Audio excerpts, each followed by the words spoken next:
মানসম্মত শিক্ষা ও ইতিবাচক পরিবর্তনের প্রত্যয়ে একদল অভিজ্ঞ, দক্ষ ও উচ্চশিক্ষিত শিক্ষকদের সমন্বয়ে সীমান্ত জনপদ টেকনাফে প্রথমবারের মতো আনুষ্ঠানিকভাবে যাত্রা শুরু করেছে একটি নতুন কোচিং সেন্টার, দ্য গাইডলাইন। বুধবার ৩১ ডিসেম্বর বিকাল ৩টার দিকে টেকনাফের শাপলা চত্বর 0 পয়েন্টের বিপরীতে আলিয়াবাদ মসজিদ মার্কেটের দ্বিতীয় তলায় প্রতিষ্ঠানটির উদ্বোধন করা হয়। উদ্বোধনী অনুষ্ঠানে শিক্ষাবিদ, অভিভাবক, শিক্ষার্থী ও স্থানীয় গণ্যমান্য ব্যক্তিবর্গের উপস্থিতিতে এক অনাড়ম্বর আয়োজনের মধ্য দিয়ে কোচিং সেন্টারটি কার্যক্রমের সূচনা হয়। গাইডলাইন সংশ্লিষ্টরা বলছেন, এখানে নিয়মিত ক্লাস, গাইডলাইন ভিত্তিক পড়াশোনা, পরীক্ষা ভিত্তিক প্রস্তুতি ও ব্যক্তিগত কাউন্সেলিংয়ের মাধ্যমে শিক্ষার্থীদের দক্ষ করে গড়ে তোলার পরিকল্পনা রয়েছে।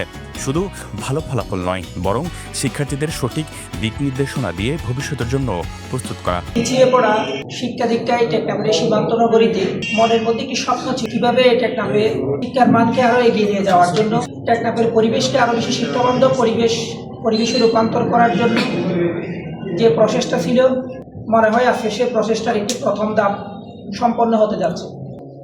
আপনারা হয়তো সকলেই অবগত আছেন, টেকনাফের মধ্যে একাডেমিক কোচিং সেন্টার বলতে টেকনাফে একটি প্রতিষ্ঠান এর আগে কখনো হয়নি, যদি আমি ভুল না করি, কারণ আমার জানা মতে এটি প্রথম হতে যাচ্ছে।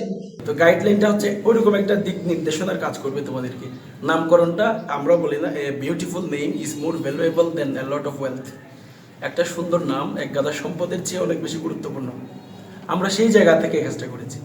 তোমাদের কঠিন মুহূর্তে আমরা তোমাদেরকে সর্বোচ্চ সহযোগিতা করবো ইনশাআল্লাহ। এটা তোমরা আমাদের প্রতি আস্থা রাখতে পারো, আমি বিশ্বাস নিয়ে কথাটা বলতে পারছি। কারণ অন্তত আমার কোনো বিষয় নিয়ে আইডিয়া না থাকলেও শিক্ষার্থীদেরকে পড়ানোর বিষয়টা নিয়ে আলহামদুলিল্লাহ আমার আইডিয়া আছে। কোনো মানুষ বলতে পারবে না পড়ার টেবিলে না বসে সে আইনস্টাইন হয়ে গিয়েছে, সক্রেটিস হয়ে গিয়েছে, কেউ বলতে পারবে না অধ্যবসায় সবার আগে। তো এটা পন্থাটা কি, পড়ার টেবিলে মন বেশিক্ষণ ধরে রাখার জন্য উপায়টা কি, আমরা সেই ব্যাপারে তোমাদেরকে হেল্প করতে পারবো। সীমান্ত অঞ্চলে মানসম্মত শিক্ষা বিস্তারে এমন উদ্যোগকে ইতিবাচকভাবে দেখছেন স্থানীয়রা। তাদের প্রত্যাশা, দ্য গাইডলাইন টেকনাফের শিক্ষাঙ্গনে নতুন সম্ভাবনার দ্বার উন্মোচন করবে। ইতিবাচক টেকনাফ নির্মাণে আমাদের যে জিনিসটা সবথেকে বেশি প্রয়োজন, এটা হচ্ছে মানসম্মত শিক্ষা। এই মানসম্মত শিক্ষার জন্য আমাদেরকে বেশ কিছু প্রতিষ্ঠান প্রয়োজন। আমাদের একাডেমিক একটা কোচিং সেন্টার খুবই অভাব ছিল টেকনাফের মধ্যে। আলহামদুলিল্লাহ আমাদের কিছু বড় ভাইদের প্রচেষ্টায় এই কোচিং সেন্টারের যাত্রা আজকে শুরু হতে যাচ্ছে। গাইডলাইনের যে মডিউল সেট করেছে আমাদের শিক্ষার্থীদের জন্য খুব নিখুঁতভাবে পলিশ করে এটা মডিউল সেট করা হয়েছে। এবং আমি মনে করি যারা পরীক্ষার্থী আছেন আপনারা এখানে আসলে আপনাদের যে জায়গায় ঘাটতি আছে ওই ঘাটতিগুলো এখানে এসে পূরণ হবে।